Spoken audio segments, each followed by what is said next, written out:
Hi, it's Helen Tarrant.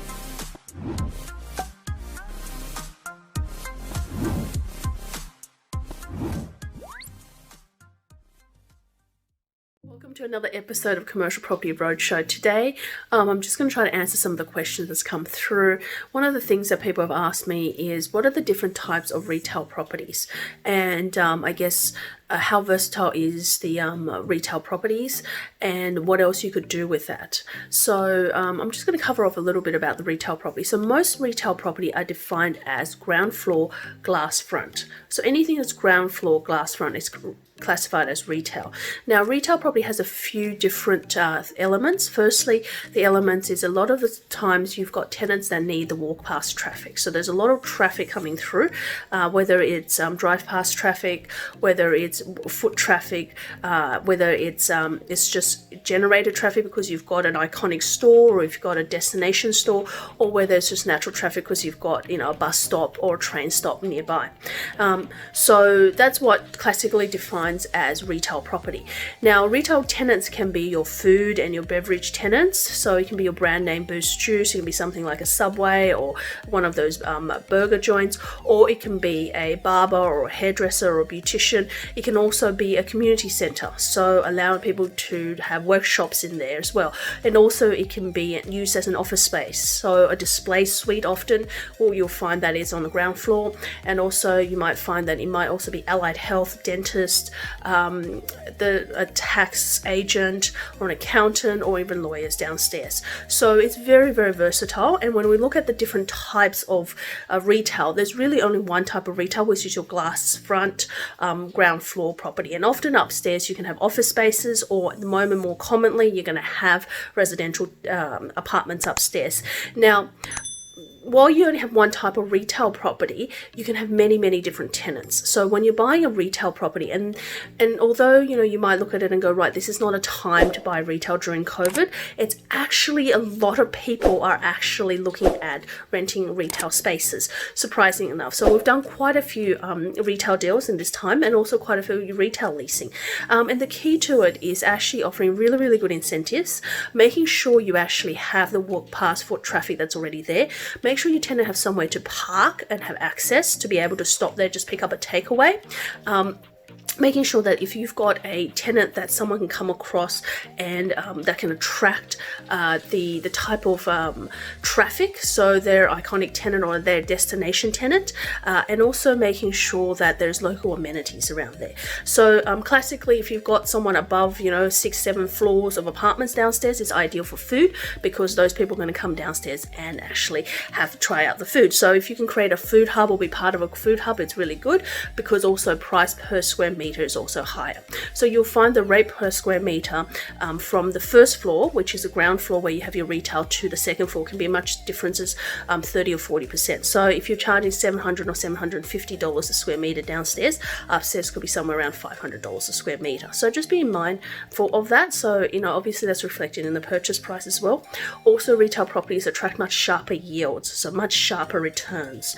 So that means that your sharper returns is means that, you know, while you might be able to, for office space in the same building, be getting 7.5%, you might be only getting 6 or at best 6.5 in that area, because the retail, as the area gentrifies, you can put the rents up. So in the space of time, you can go from, you know, $700 to $750 a square meter, maybe in a couple of years' time, or especially when they come up for renewal in 3 years' time. Or alternatively, you might change the tenant. The tenant might be a office style allied health tenant. You might change them to food, and all of a sudden they're paying more.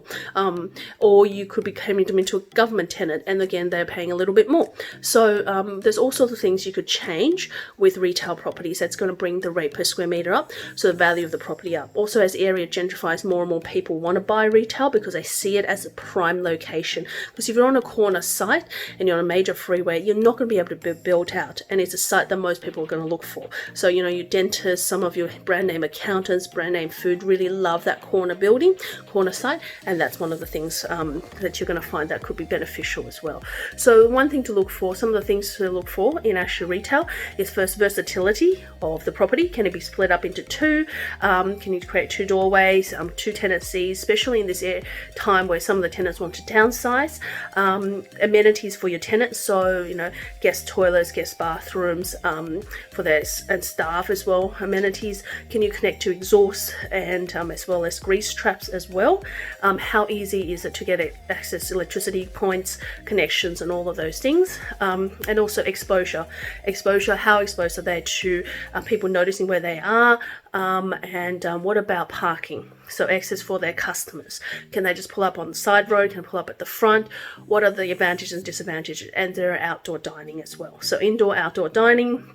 Is there atmosphere, and what is the other tenants like as well? So other like tenants, are they drawing the same similar traffic? Are they helping your tenants to build more traffic and more viability into their business? So when you're looking at a retail space, really look at those points, because those points are going to help to make sure there's longevity in the future for your property as well.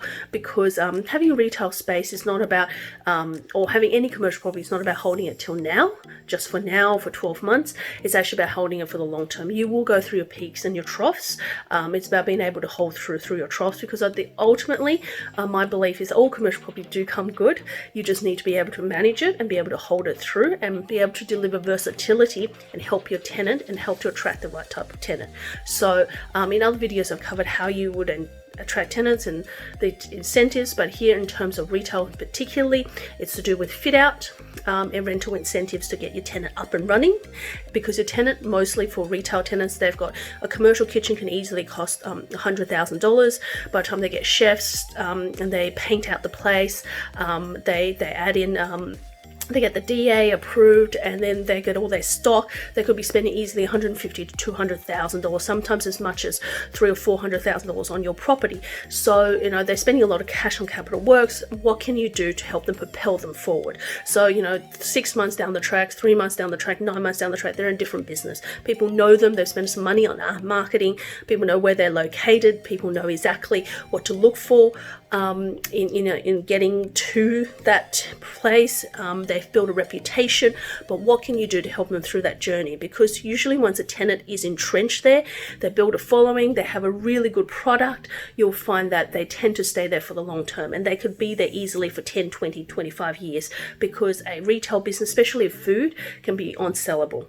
And it has inherent value there already, because they may produce something that cannot be replaced. So that's, you're building more assets for your business. So work with your tenant, look for versatility in your retail shop front, look for traffic, look for how other people can access that destination, and don't be scared to invest in retail. Even though, no matter what the market is doing, because ultimately, if you invest in a good area and you make sure that your property has all those 3 points I covered, and then your property will still last the distance. So if you need us to help you more regarding retail properties or anything related to commercial property, send me an email at helen@commercialpropertycashflow.com.au or go to HELENTARRANT.com. Otherwise, we've got ebooks, we've got lots of education to be able to help you out on your journey, and I look forward to speaking to you soon. Bye for now.